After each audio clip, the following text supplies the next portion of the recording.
savais que ça allait pas être chose facile hein, avec un Ligeti. D'ailleurs, je l'avais clairement annoncé après la première manche que Ligeti était largement capable de me mettre plus d'une seconde sur une descente s'il l'abordait très bien. Ça a été chose faite. Moi, je pense que je me suis bien débrouillé. Malheureusement, pas suffisamment. Il a manqué 20 centièmes. Bon, c'est comme ça. Si je ferai en sorte que ça sourit les prochaines fois. Je dirais qu'elle a une très bonne valeur juste par rapport à la manche de slalom que j'ai faite ce matin.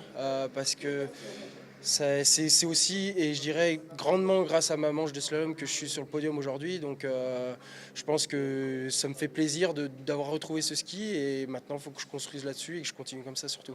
C'est vrai que ça fait 3 deuxièmes places, mais bon, celle-là je la prends à bras ouverts. Autant il y en avait peut-être d'autres où j'avais commis des fautes. Celle-là j'ai fait une course très juste. C'est juste que Ligeti a été plus fort que moi, en tout cas sur la descente.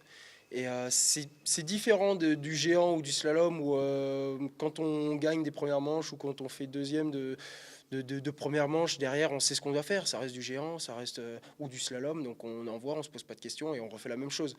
Tandis que là, c'est une manche de slalom et une manche de descente, c'est deux choses qui n'ont complètement rien à voir.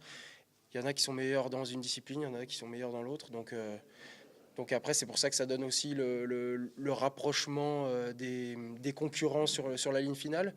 Et puis c'est aussi comme ça que ça donne un beau spectacle.